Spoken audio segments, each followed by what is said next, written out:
अच्छा, ये भाष्य चल रहा है। तेन लिंगोपाधिर आत्मा उत्सर्जन मर्मसु निकृत्यमानेषु दुःख वेदनया आर्त शब्दन कुर्वन्याति। तेना कहते हैं कि भाई उक्त प्रमाण के आधार पर लिंगोपाधि वाला सुख शरीर वाला यह आत्मा जीवात्मा उत्सर्जन माने मर्मसु निकृत्यमानेषु दुःख वेदने आर्त शब्दम कुर्वन।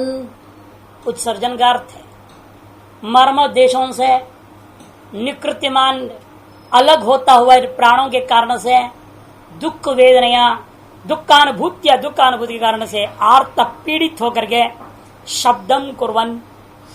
हिक्कादि शब्द होता है, उसमें हिचकी आती किसी कुछ न जिस तरह की चीजें होते हैं, शब्द करता हुआ याति गच्छति तत्कस्मिन् काले इति उच्यते।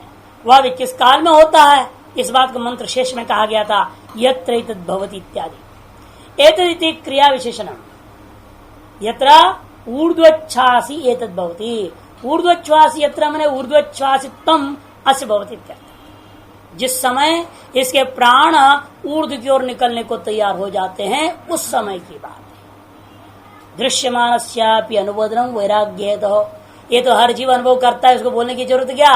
कहते हैं दृश्यमान इस वस्तु को दोबारा अनुवाद किया श्रुति ने, क्यों? वैराग्य है तो हो। प्रत्यक्ष सिद्ध से अर्थ से अनुबोधनम वैराग्य है तो हो। प्रत्यक्ष पदार्थ का जो अनुवाद किया गया है वो वैराग्यार्थ है। क्योंकि आप जितना भी संभाल के रखेंगे टिकने वाला तो है नहीं, अवंत दुख देके ही जाने वाला, ये भी बात बता रहे हैं। वैसे चला जाता तो कोई बात नहीं थी, चलो हम पाले हैं, प्यार से चला गया। वो कभी नहीं जाता, प्यार से छोड़ता है। ये जब छोड़ता है तो दुख दे के रुला के कष्ट दे के ही छोड़ता है। ये वैराग्यार्थी जान के बाद की उत्सर्जन याद आर्त स्वर करता हुआ चलता है, दुख देता हुआ अत्यंत पीड़ित करता हुआ जय विलक्षण स्थिति में निकलता है। कहने का तात्पर्य इसीलिए भय पता नहीं, यह कष्टमय संसार से आप जितना शीघ्र मुक्ति पा सकेंगे। ईदृश कष्ट खलो अयं संसार, ये जो संसार है इस प्रकार से कष्ट बहुल वाला ही है। ये न उत्क्रांति काले मर्म उत्कृति मानस स्मृति लोपो, सबसे बड़ा खराब काम ये हो रहा है उस उत्क्रमण काल में जब मर्म क्षेत्रों से प्राण निकलने लगता है, संबंध को तोड़ने लगता है, तब स्मृति लोपहा, सबसे पहली बात आपका सब स्मृति खत्म हो जाती है। दुख वेदना और दुख का अनुभूति, आर्त से पुरुषार्थ साधन प्रतिपत्ति असामर्थ्यम, उस पीड़ित व्यक्ति के अंदर पुरुषार्थ के साधन अर्थात मोक्ष के साधन होता, ज्ञान आदि का संस्मरण करते प्रतिपत्ति करना, वृत्ति बनाना, असामर्थ्यम, इनकी असामर्थ्यता हो जाती है। परवशीकृत चित्तस्य, क्योंकि वह चित्त उस समय परवश में हो चुका है। ये संसारी का वर्णन हो रहा है ना, संसार दशा का वर्णन कर रहे हैं, अविद्यावान की बात हो रही है, विद्यावान की बात नहीं है। जिसके अंदर भी कामना वगैरह थे, तो अविद्या और उसके संसार का वर्णन हो रहा है ना, इसके बाद विद्या और मोक्ष का वर्णन आएगा। इसलिए कहते हैं कि क्या क्या होता है सामान्य आदमी को, सबसे पहले स्मृति लोप, और स्मृति लोप का कारण क्या होगा, पहले इस सूक्ष्म शरीर का स्थूल शरीर के साथ जुड़ने का जो पॉइंट्स हैं, मर्म स्थान है, उन बिंदु जो है संबंध बिंदुओं से प्राण अपना अलग होता है, अर्थात सूक्ष्म शरीर अलग होने लगता है। जब अलग होने लगता है तो उस समय क्या होता है, वह दर्द होता है, बड़ी पीड़ा होती है। उस पीड़ा होने से स्मृति का लोप हुआ। स्मृति का लोप के साथ साथ ये तो है कम कुछ और बात की अनुभूति हो जाए, वो नहीं, वो दुख ही का अनुभूति होती रहेगी। अतः पीड़ित व्यक्ति उस पीड़ा के वश में हो जाने के कारण से मोक्ष का साधन का प्रतिपत्ति ही करने में असमर्थ रहता है। तस्मात् कहने का तात्पर्य क्यों ये कह रही है सारी बातें श्रुति, यावद इयम अवस्था नागमिष्यति, ये मुमूर्षु दशा जब तक ना आवे उसे पहले ही काम निपटा लेना।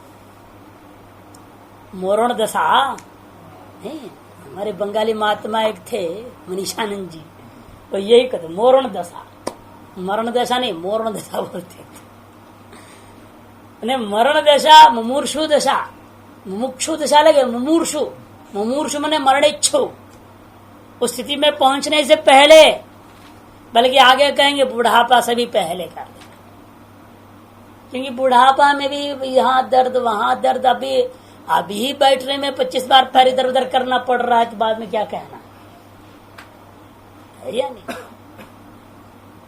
इसलिए एक आचार्य जी के यहाँ, हमारे यहाँ तो ऐसा नियम था कि बस बैठो मूर्ति जैसे सीधा है, क्या क्यों नहीं हो सकते आप हैं?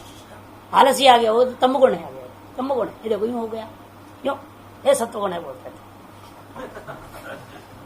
अहम कहते थे रजगुण है, अहंकार है, ये अहंकार है, और यूं हो जाना वो तमगुण जरूर है। और सत्वगुण क्या है? वैसे कोई नियम नहीं है। सत्वगुण में बैठने से संबंध नहीं है ना भाई, तुम ज्ञान ग्रहण किए कि नहीं किए वो इम्पोर्टेंट है। तुम सही से बैठे हुए पता नहीं क्या कर रहे हो, दिमाग कहाँ चल रहा है, कुछ ग्रहण ही नहीं कर रहे हो, क्या फायदा है? वो सत्वगुण कैसे हो सकता है? बलोटा अहंकार को बढ़ा दिया, देखो मैं सीधे बैठे रहता हूँ, 3 घंटा में बैठ सकता हूँ, और अहंकार पड़ गया ना। तो सत्वगुण वो है जिसमें लक्ष्य सिद्धि हो, और लक्ष्य सिद्ध ना हो तो फिर किस बात का सत्वगुण है? चाहे बैठो जैसे भी, फर्क क्या पड़ने वाला है? सुना ही नहीं, व्यक्ति सो ही गया, बैठे बैठे सीधे बैठा आंख बंद करके, और अंदर सो रहा है, सीधा है, लेकिन क्या फर्क पड़ना है कि नहीं? ऐसे ध्यानाभ्यासी हैं, ध्यानाभ्यासी जानते हैं ना, वो ध्यानाभ्यासी नहीं है, ध्यानाध्यासी है वो, तो वो ऐसे ही करते थे, हम बैठे हुए हैं और सो रहे हैं, आराम से सोते रहते हैं, बिल्कुल नींद नहीं होगा। नींद में झपकी आ रही है ना, नीचे होते ना, ऐसे कुछ नहीं होगा, बैठे रहेंगे, कंप्लीट स्लीप में है वो, स्ट्रेट बैठे रहते हैं। उनका हम कहते हैं ध्यान अध्यासी है, ये ध्यानाभ्यासी नहीं है। ऐसे भी हम लोगों ने देखा, बड़ा गजब लोग होते हैं, कला है। अब एक महात्मा था ब्रह्मचारी विशुद्धानंद नाम, वो थे राजस्थानी थे और बनारस में रहते थे हम लोगों के साथ। वो सोते कभी नहीं थे, लेट के कभी नींद नहीं लेंगे, लेटेंगे है नहीं वो, उनके जीवन में लेटना नाम का चीज नहीं है। बैठेंगे या खड़े होंगे, चल देंगे, फिर बैठेंगे। और सोते कैसे थे वो हाथ यूं जोड़ेंगे और यूं सो जाएंगे, हाथ बांध लिए और सर को पीछे रखना और सो जाते। उनका सब शर न इधर होता ना उधर होता, कुछ नहीं, वो मस्त नींद आ गई, अभ्यास कर गए हैं वो। अब आदमी क्या सोचे, अगर महाराज लगता है यूं बैठ के कोई मुद्रा होगी और समाधि में होंगे। अरे समाधि क्या हो, नींद में है। वैसे हम उसको कहते तुमको स्लीपर की कभी जरूरत ही नहीं पड़ेगी रिजर्वेशन का, चाहिए बैठ जाओ, बैठे बैठे हो गए, नींद आ गई, कहा खत्म हो गया। ऐसे एक से विलक्षण साधक लोग हैं, अब क्या पता। इसलिए यहाँ कहते कि देखो, पुरुषार्थ साधन के प्रति उसके अंदर यावद यम अवस्था नागमिष्यति, जब तक यह मुमूर्षु दशा न आवे उससे पहले ही तावदेव पुरुषार्थ साधन कर्तव्यतायाम अप्रमत्तो भवेत् इत्याह कारुण्यात् श्रुति। श्रुति बड़ी कृपामयी है, मात्र समान है, वह दया करते हुए बोल रही इस दुनिया को, जब तक ये अवस्था आवे उससे पहले ही जो है ना पुरुषार्थ का साधन, जो मोक्ष का संबंधा ब्रह्म विद्या के प्रति आपकी कर्तव्यता को अवश्य संपादन करनी चाहिए, बिना किंचित भी प्रमाद के, अप्रमत्त सन भवेत्। तदस्य ऊर्ध्वोच्छ्वासित्वं कस्मिन् काले किन्निमित्तं कथं किमर्थं वा स्यादित्येतदुच्यते। अब अगले कंडिका के अवतरणिका दे रहे भाष्यकार, तदस्य ऊर्ध्वोच्छ्वासित्वं, अस्य मने जीवस्य, लिंगोपाधि की जीवात्मा ऊर्ध्वोच्छ्वासित क्यों हो जाता है, क्यों मरता है, ये क्या जरूरत इसको मरने की, यही रह जाता। और कस्मिन् काले किम निमित्तम कथम किमर्थम, 4 किस काल में ऊर्ध्वोच्छ्वासन करता है, कब मरता है, ये मरणावस्था कब आती है, उसका लक्षण क्या, कैसे आप जान लोगे अब मरणावस्था आ गई है, वो पहचान का तरीका बताओ। कस्मिन काले, एक किन निमित्तम, उस काल उतारस काल के आगमन का निमित्त क्या है, कथम किस प्रकार से होता है, किमर्थम वा और इसका प्रयोजन क्या है, इत्येतदुच्यते। इन 4 प्रश्नों के जवाब देने के लिए ही अगली कंडिका आरंभ हो रही है। सयत्रायम मणिमाणं नेति चरया वोतपता वाणिमानं निगच्छति तद यथा आम्रम वोदुरं वा पिप्पलं वा बंधनात् प्रमुच्यता एवं एवायं पुरुषेभ्यो अंगेभ्यो संप्रमुच्य पुनः प्रतिन्यायं प्रतियोनि आद्रवति प्राणायैव। सयत्र मणिमाणं नेति चरया वा, जब यह बुढ़ापे के कारण से दुबला पतला हो जाता है, खाया चीज पचता नहीं है या नहीं, और धीरे धीरे पच भी जाए किंचित वो रस जो शरीर में लगता नहीं, ऐसी स्थिति का नाम ही बुढ़ापा है। अंग प्रत्यंग टूटते जाता है, जितने भी आपकी जवानी में क्षमता थी सामर्थ्य सब क्षीण होते जाता है। विपरिणमते अपक्षीयते, अपक्षीयते अवस्था को बता रहे, वह मरणावस्था के नजदीक पहुंच गए हैं, आप समझना चाहिए। जब समझ लीजिए आपका शरीर अपक्षय को प्राप्त हो रहा है तो समझ रहा आपकी बुढ़ापा आ गई है। इसलिए हम कहते 97 के बाद शरीर की बुढ़ापा आ गई थी, क्यों? ऐसे क्षीण भी हुआ थोड़ा सा ना, और क्षीण हो ही रखा है और होते जा रहा है, तो इसका मतलब बुढ़ापा आ गई है, समझना चाहिए ना है? क्योंकि आज के जमाने में आयु अधिक से कितनी होगी शरीरों की? 65, 70 का आधा कितना है? 35 के बाद अपक्षय तो होना चाहिए ना। अब भगवान की बड़ी कृपा है, 38 के बाद हुई है, 3 साल ज्यादा जवानी दे दिया है भगवान ने, नहीं? और 38 के बाद बुढ़ापे में डाल दे शरीर को, उसके बाद भी 6 साल तो पूरी जवानी जैसे काम कर रहा है। बड़ा कमाल है शरीर की, है ये नहीं? बड़ी कृपा है, पढ़ा रहे हैं, लिख रहे हैं, सब मेहनत हो रहा है। बल्कि बुढ़ापे में सब रिटायरमेंट हो जाना चाहिए था इन चीजों से, थोड़ा देरी से रिटायरमेंट हो रहा है।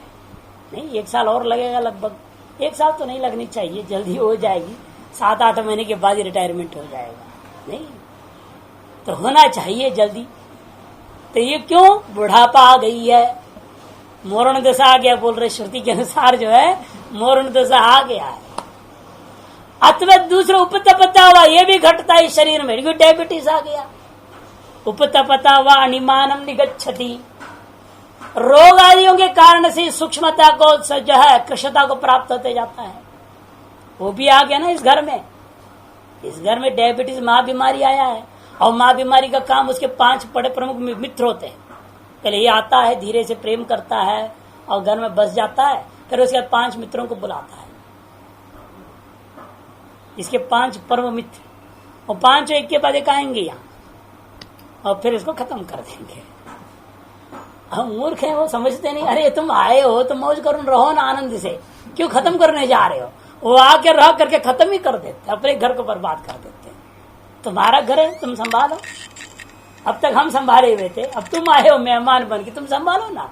वो नहीं, वो संभालते नहीं, वो नाश करने में लग जाते हैं। यही उनकी अपनी विशेषता है।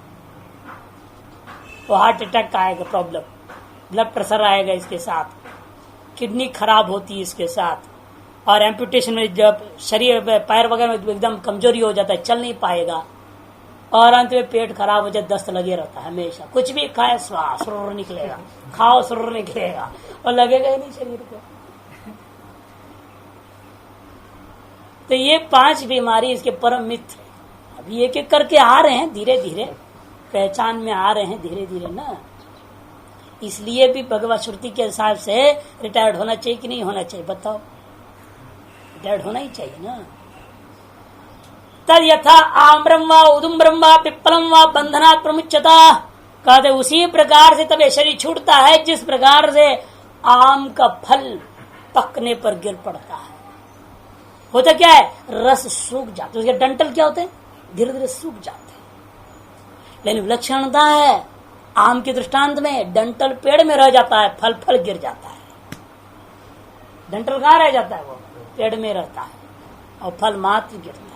उदुम्बरम वा, ये डंठल भी गिर जाता है, डंठल के साथ भी गिर जा रहा है। पिप्पलम वाह, वो गिरता ही नहीं, वो जबरदस्ती कोई पशु पशु उठा के ले जाते हैं उसको।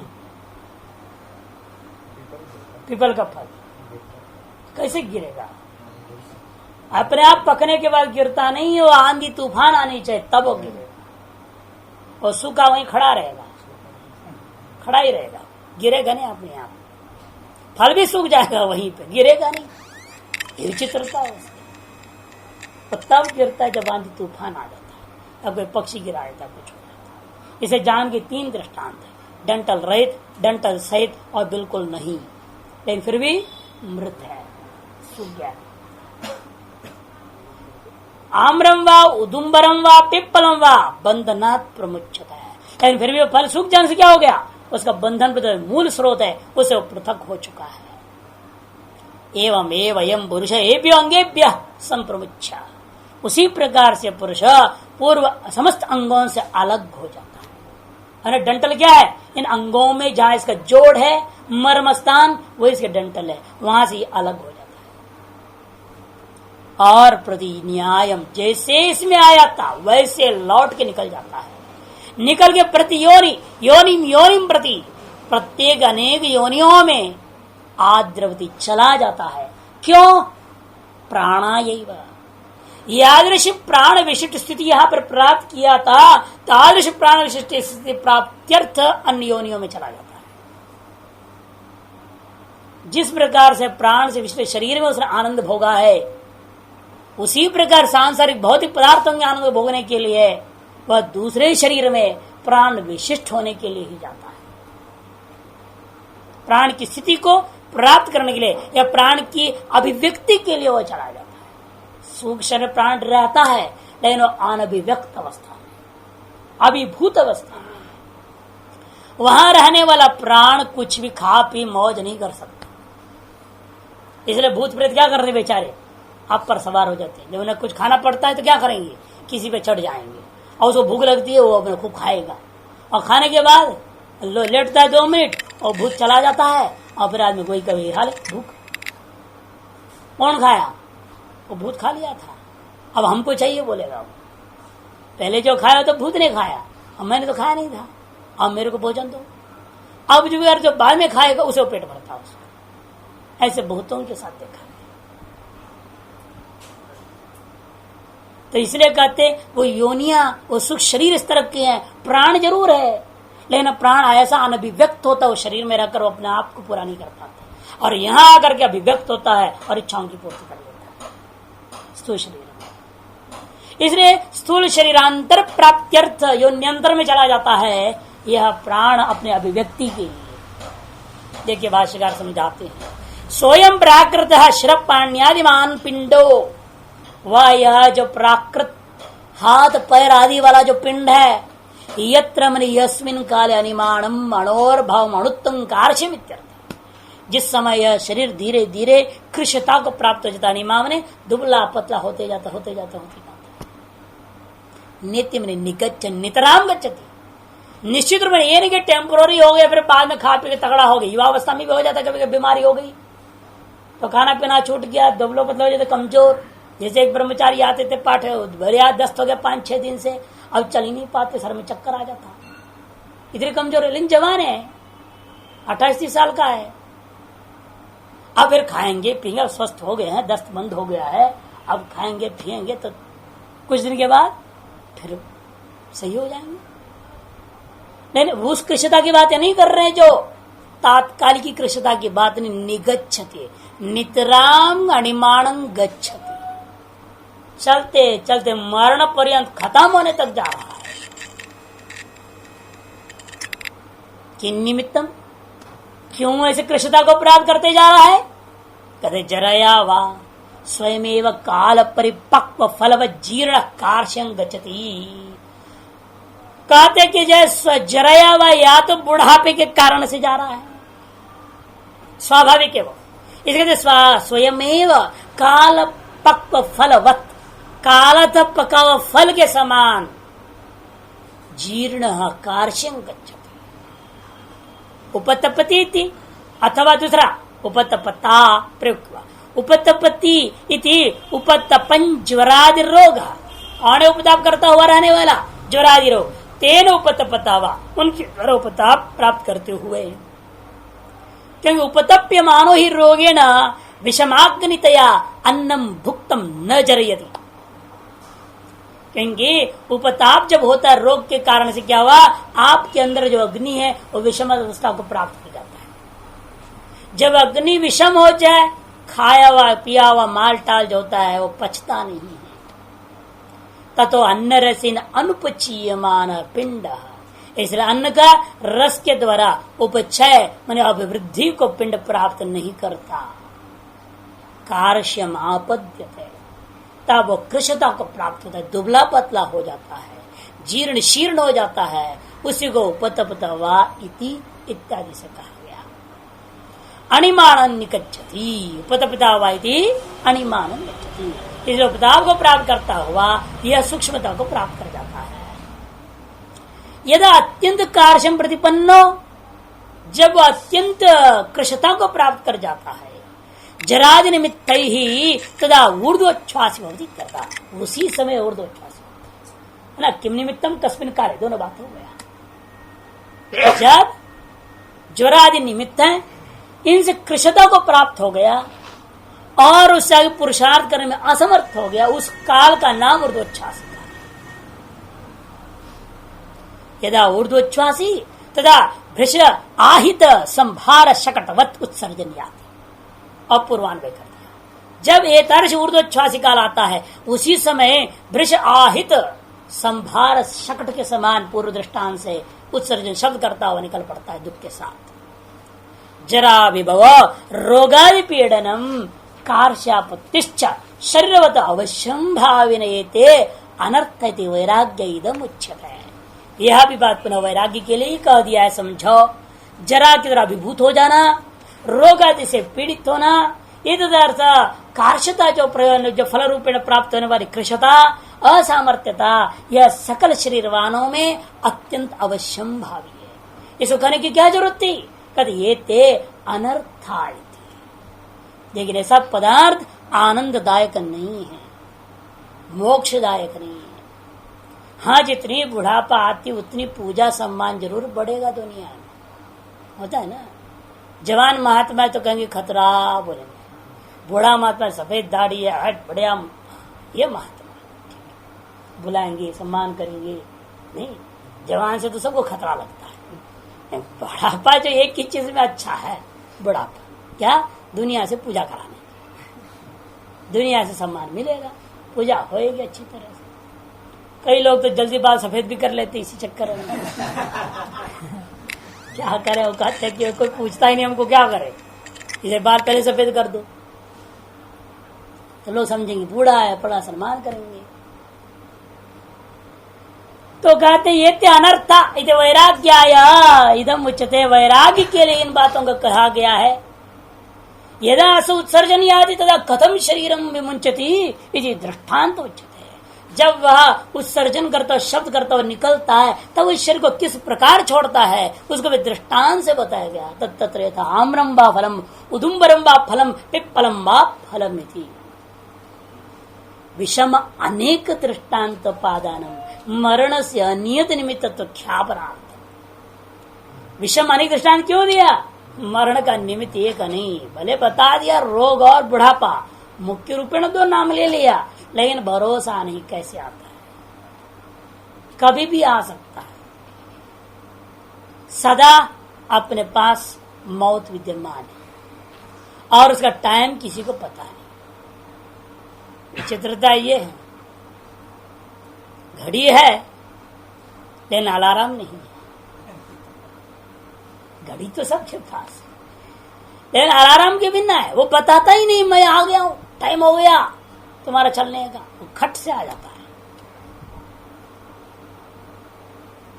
तो इसलिए कहते कि देखो, मरण से अन्यत निमित्तत्व ख्यापनार्थम विषम अनेक दृष्टांत, अनियतानि ही मरण से निमित्तानि असंख्यातानि च। कहते हैं अनियत है मरण का निमित्त और वो असंख्य है। यहां देखिए टिप्पण नंबर 3 में, वैषम्यं तो अमीशाम आमृत्व उदुम्बरत्व आदि धर्मेण। देखो विषमता क्या है? आमृत्व उदुम्बरत्व पिप्पलत्व, विच्छेद स्वरूप निमित्त वैषम्येन च बोध्यम। और विच्छेद के स्वरूप में भी अंतर है। क्या है? आम्रम तत्पक्वम सत अंतरेणा भी वातादि पाहि निमित्तम वृंत रस क्लेदादेव निपतति पतच्च तद वृंत रहितमेव पतति। ये विषय रहता है। जब आम पक जाता है, हवा बहे कोई जरूरी नहीं, अपने आप गिर जाता है।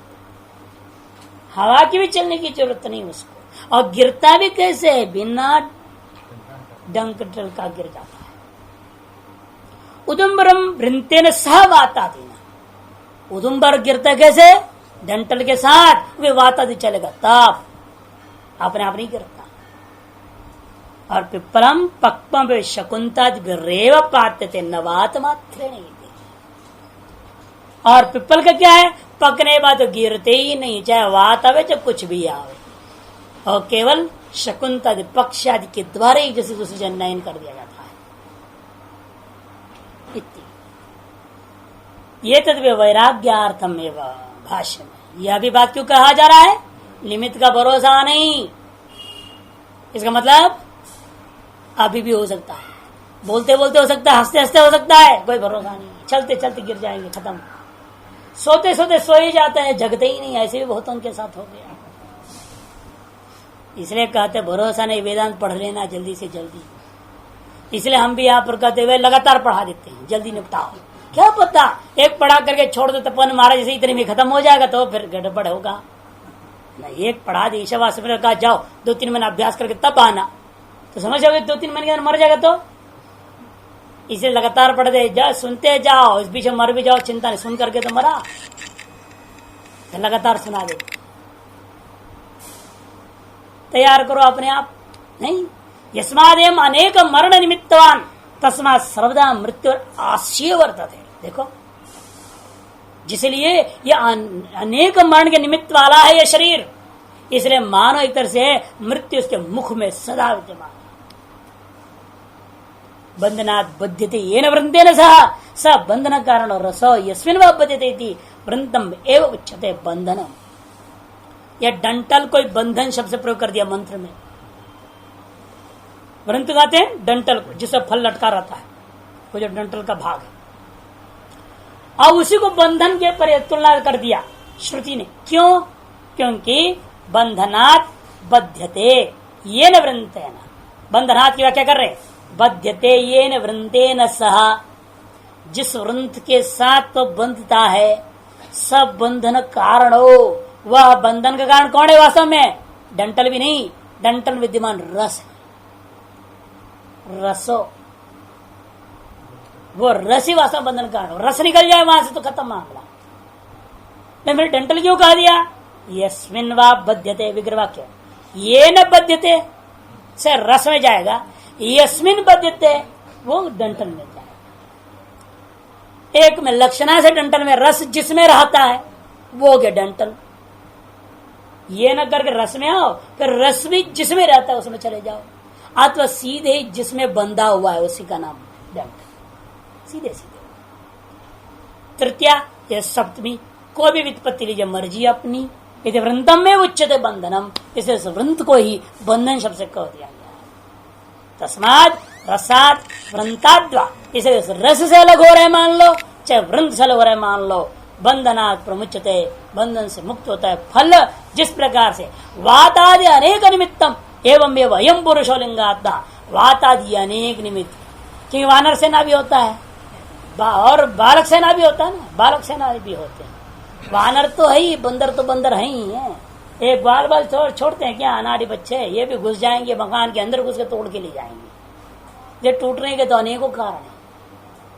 इधर यहाँ पर भी है ना, गुंडे बदमाश डकैत भगाई सब दुनिया भर के लोग हैं, आश्रम के अंदर आ जाएंगे, गोली मार करके उठा के ले जाएंगे सारा सामान। ऐसे बहुत जगह हो रहे।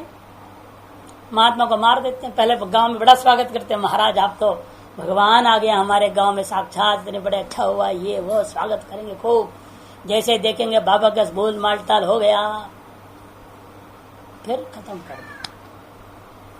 बहुत जगह से, इसलिए पता नहीं कैसे मरण आने वाला है? इसे कहते हैं वातादि अनेक निमित्तम एवं एवं अयम पुरुषो। उसी प्रकार से पुरुष का हाल भी है, यह सुख शरीर का लिंगोपाधि एभ्य अंगेभ्य चक्षुरादि देहावयवेभ्य संप्रमुच्य सम्यक निर्लेपेन प्रमुच्य। लिंगोपाधि वाला लिंगात्मा, सुख शरीर वाला जीवात्मा, यह क्या करता है? इन समस्त अंगों से, जो चक्षुरादि देह का वे गोलकों से संप्रमुच अलग हो करके वे कैसे अलग हो रहा है? निर्लेपेन, सम्यक निर्लेप। उन गोलकों का कोई गुण अपने साथ ले आता नहीं है। बिल्कुल संबंध खत्म किया तो खत्म ही, दोबारा जाएगा नहीं वहां। क्या को जाना वहां? दोबारा शरीर को देखते हैं क्या मरने के बाद? कौन देखता है? कोई नहीं देखता। इसलिए कहते हैं कि भाई वह सम्यक निर्लेपेन प्रमुच्य। इसलिए जो सन्यासी वापस घर में समझ घर की ओर देखता है तो सन्यासी का क्या त्याग? जैसे प्राण शरीर को त्याग रहा है, प्राण के पास भी इतनी वैराग्य है, ये प्राण भी अच्छा है। देखो महान सन्यासी है, जिस शरीर को त्यागता है दो बार उसको देखता नहीं, और आप जिस घर को त्यागते उस तरफ फिर 36 बार देखते हो, तो क्या सन्यासी हुए? प्राण से भी घटिया सन्यासी हुए कि नहीं हुए? प्राण तो बहुत अच्छा सन्यासी, जिसको त्यागता है वो सम्यक निर्लेप भाव से त्याग देता है, उस तरफ देखता। न सुषुप्त गमन काल इव प्राणी न रक्षण, आ गया ना। जैसे सुषुप्ति काल में प्राण से रक्षित होता हुआ शरीर से अलग रहता है, उस समय भी स्थूल शरीर से अलग है, लेकिन प्राण इसको रक्षा करते रहता है। प्राण द्वारा रक्षा करते हुए वह जीवात्मा इस स्थूल शरीर से भिन्न रहता है। सूक्ष्म में जैसे वैसा नहीं, वहां लेप है, थोड़ा अभी लेप बाकी है। लेप वही है, प्राण के द्वारा शरीर की रक्षा कर रहा है, इससे अलग भी होगा, लेकिन पूर्ण रूप इसको छोड़ भी नहीं रहा, इनकी रक्षा भी कर रहा है। रक्षा भी करते बहुत सारे महात्मा यहाँ से बटोर करके माल घर द्वार ले जाते हैं, उनको पालन पोषण करते हैं यहां से। ऐसे दो मिले, कैलाश में बड़े पुजारी लोग थे, वो दोनों बंगाली थे। हर महीना वो भेजते थे, खाने के लिए हम तो कहीं जाते आते ही नहीं, हम तो ये क्या करेंगे। परम विरक्त जैसे रहते थे। पोल पट्टी खुली, जब मनी आर्ट में जब स्लिप आने आते थे ना, वो भी दूसरे एड्रेस पे मंगाते थे, कैलाश पे आता नहीं था। एड्रेस दूसरी जगह पर दे दिया एक दुकानदार कि मनी आर्ट का जो स्लिप आएगा ना रिटर्न, वो वहां आएगा, रिसीव्ड होने के बाद नहीं आता, वो उधर आएगा। कब तक चलेगी धंधा? पकड़ में आ गया। इस तरह से सब सुषुप्ति काल वाले हैं, नहीं? प्राण की रक्षा करते हुए काम चला रहे हैं। कहने की इधर साधु का साधु भी है, उधर संसार का पोषण भी हो रहा है, पत्नी बच्चों का पोषण हो रहा है। अब तो और गजब है, पत्नी को भी सन्यासी का महंत बना दिया जाएगा, बढ़िया पोषण हो जा रहा है। ये और बढ़िया काम है। पत्नी को सन्यास है तो उसको महंत बना दो। देखो उसको भी हमने सन्यास कर दिया, बढ़िया। ही नहीं सोच रहे अंदर से है मामला ना, तभी तो उसको सन्यासी उसको महंत बना रहे। वही एक तुमको योग्य दिखाई दिया महंत बनने के लिए है? बड़ा विचित्र दुनिया है। और अपने आप को स्रोत्र पर मनिष्ठ लंबा 4-25 विशेषण चाहिए। अभी एक नया विशेषण सुनने को बड़ा अच्छा लगा हमने भी। हाँ, कहते यतीन्द्र कुल तिलक, यतीन्द्र कुल भूषण, ये सब तो होते ही थे। यतीन्द्र चक्रवर्ती एक नया नाम विशेषण, गजब। यतीन्द्र चक्रवर्ती, शिवेंद्रपुर जी महाराज, कमाल है। नया टेटस ढूंढ लिया। क्या करे विशेषणों की भूखा ये लोग है कि बड़ा विलक्षण है। न सुषुप्त गमन कार्य प्राणे न रक्षण किंतरी सह वायुरोपसंहत्य, किंतु वायु के साथ सब उपसंहार करके निकल पड़ता है, प्राण को भी निकाल लेता है वहां से। पुनः प्रति न्यायम, पुनः शब्द पूर्वमपि, पुनः शब्द का मतलब क्या? पहले भी ऐसा कर आया है और आगे भी करते जा रहा है। देहांतरम असकृत गतवान, एक देह से दूसरे देह में अनेकों बार जा चुका है पहले। यथा स्वप्रबुद्धांदो, जैसे यहाँ पर भी जीते जी शरीर में स्वप्न जागृत का चक्कर काटा हुआ है, उसी प्रकार से पुनः पुनः गच्छति तथा पुनः प्रतिनियम प्रतिगमनम यथागतम इत्यर्थ। जिस प्रकार से जागृत और स्वप्न बारंबार आता जाता करता था, उसी प्रकार से प्रतिगमन में यथा आगतम, जैसे आया तो वैसे जाने लगता है। यहां से कहा जाता है उसका वे जवाब देते प्रतियोनि, योनिम योनिम वर्तिति प्रतियोनि। कर्म श्रुता दिवसात, श्रुत करते उपासना, आपके अपने कर्म और उपासनाओं की वजह से वह विभिन्न प्रकार योनियों को प्राप्त करता है। आद्रवती गच्छति, किमर्थम गच्छति, क्यों जाता, क्या प्रयोजन है उसका वहां। प्राणायैव प्राण व्यूहायैव इत्यर्थ, पुनः इस प्राण व्यूह का अभिव्यक्ति के लिए जाता है। व्यूह मैंने अभिव्यक्ति, प्राण की अभिव्यक्ति के लिए जा रहा है। सब प्राण एव ही गच्छति तथा प्राणायैव इति विशेषणम अनर्थकम। कहते बात आपने विशेषण क्यों दिया, पूर्व पक्ष रहता है। जब प्राणायैव कहने क्या जरूरत है, आपने कहा प्राण से जा ही रहा है, प्राण सहित गया और अब प्राण व्यक्त करेगा ही। प्राण की अभिव्यक्ति करने के लिए प्राण के साथ गया, ये कहने क्या जरूरत है। प्राण के साथ गया ही है तो वहां जहां जाएगा वहां प्राण आदि सारे अभिव्यक्त होंगे। जैसे यहां से सबको लेके गए जिन जिन को, वो सब वहां भी अभिव्यक्त होंगे ना। फिर प्राण के लिए ही क्यों कर रहे हो, व्यर्थ विशेषण। विशेषण अनर्थकम, प्राण व्यूहाय ही गमनम देहांतरम प्रति, क्योंकि प्राण व्यूह के लिए ही एक देश से देहांतर गया ही है वो। तेन ही यस्य कर्मफल भोगार्थ सिद्धि न प्राण सत्ता मात्र, सिद्धांत जवाब दिया, लेकिन अंतर है। प्राण एक शरीर दूसरे शरीर तो चला भी जाएगा, लेकिन जाकर के सत्ता मात्र प्राप्त होने से नहीं होने वाला, वहां अभिव्यक्त होना जरूरी है। जैसे बच्चा पैदा और बेहोश है, प्राण तो है वहां पर, प्राण की सत्ता है, लेकिन कोई इंद्र काम नहीं करता, क्या फायदा है। ऐसे पैदा होने का क्या मतलब है। कई विकलांग पैदा हो जाते हैं, कई प्रकार से हो जाता है, मानसिक विकलांग हो जाते हैं। ऐसे जन्म किस काम का है, जो अपना नहा सकता, न पूजा, न पाठ, न वेद श्रवण, न श्रुति स्मरण, कुछ भी नहीं कर सकता, निरर्थक है ना उसका जन्म ही। कर्म कांड में भी निषेध कर दिया इन लोगों को, अंधा लूला लंगड़ा काना पाना सबको निषेध कर दिया, ये कर्म भी नहीं कर सकता। वाने खेतों दे दिया, बहरा इसलिए कि वेद ही नहीं सुन पाता, कर्म क्या करेगा। अंधा हो वो नहीं कर सकता इसलिए क्योंकि आज्ञा आवेक्षण नहीं कर सकता। काड़ा हो तो सम्यक दृष्टि नहीं हो सकती, हमेशा क्यों घूमते रहेगा ना, फिर कौवा जैसे है घूमना पड़ जाएगा उसको। और यहाँ कोई सामग्री उसको दिखेगा है नहीं, ये काम खाए नहीं तो क्या करेगा, यूं घूमना पड़ेगा, वो अधिक क्रियाकलाप हो जाएगी वहां पर। और लंगड़ा है परिक्रमा कैसे करेगा वो, लूला है तो कैसे करेगा वो परिक्रमा, गूंगा है तो इदम न मम बोलेगा कैसे। कई आजमान मंत्र होते, बोलना पड़ता है, उच्चारण स्पष्ट करना पड़ता है, वो कैसे करेगा वो। सब इस तरह से इन लोग कर्म ही निषेध है, उपासना निषेध, सब निषेध है उनके। ऐसा जन्म जैसा निरर्थक होता है। यदि प्राण है, प्राण की सत्ता है, लेकिन अभिव्यक्त नहीं हो सकता, इसलिए प्राणा ये कहना जरूरी है। यहां से प्राण गया वहां रह गया केवल तो फायदा क्या, वहां समय का अभिव्यक्ति होनी चाहिए। तेन ये कर्मफल भोगार्थ सिद्धि, क्योंकि तेन मैंने प्राण व्यूहे नहीं हुआ, अभिव्यक्ति के द्वारा ही कर्मफल भोग की सिद्धि हो सकती है, न प्राण सत्ता मात्रेण। तस्मात् तादर्थ्यार्थम मैंने अभिव्यक्त्यर्थम एवं युक्तम विशेषणम प्राण विहायति, इसलिए अभिव्यक्ति के लिए जा रहा है, ऐसा विशेषण देकर कथन करना सम्यक है, उचित ही है।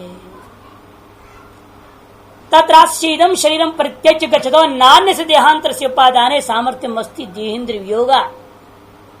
यहाँ शंकाएं हो सकती है कुछ, जिनकी जवाब के लिए अगली कंडिका आरंभ होगी, अगली कंडिका का अवतरणिका दे रहे हैं।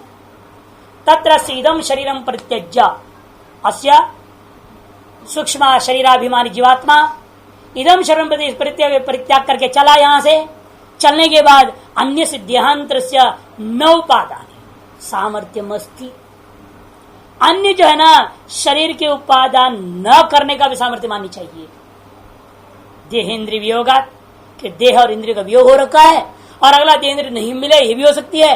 ये देह से तो रहित हो ही गया, इस देह से रहित हो गया, अगला देह मिलने के लिए कैसे जाएगा, यहां से जाएगा कह देने से हो गया, और कोई दूसरी चीज तो है ही नहीं, और कोई वहां तैयार करके खड़ा भी नहीं। जैसे कोई राजा आ रहा हो, मालूम हो जाए तो क्या करते हैं आप, सारी व्यवस्था बनाए रखते, स्वागत के लिए तोरण बनाएंगे, सफाई सफाई करेंगे, इधर उधर पाउडर वाउडर बिछेंगे, दुनिया भर करते काम। और भोजन पानी बन के तैयार, नहाने धोने की तैयारी है, साबुन वाबुन सब रखा हुआ है, बिल्कुल मंत्री महोदय आ रहे हैं, प्रधानमंत्री आ रहे हैं। वो तो छोड़ो, आप लोग काहे को उनके लिए करेंगे, आप तो जरूर करें। गुरुजी आ रहे, अरे गुरुजी आ रहे, और फिर तो क्या कहना, पूरा ऊपर नीचे सब धोया धोया जगह सब काम किया। करते कि नहीं करते? वैसे उनके आगमन की सूचना ले तैयार कर लो, दूसरे वहां पर है ना, तो जरा हम यहां से निकल जाएंगे, हमारे आगमन की तैयार सुन करके कोई तैयारी करने लो, दूसरा है वहां पे, और शरीर बना के रखेगा और कहेगा आओ तुम आ रहे हो, तुम्हारे लिए बना रखा हूं, घुसो इसमें, रहो इस कमरा में। जैसे कहते ना गुरुजी आए, स्वागत किया, आइए आप इस कमरा में विश्राम कीजिए। वैसे कौन है वहां, कोई तैयार है हमको वहां अभिव्यक्त कराने वाला, बिठाने वाला कमरे में? इसलिए ये भी हो सकता है हम दूसरा शरीर ही ना पावे, बीच में लटक जाए त्रिशंकु जैसे, न इधर के न उधर के।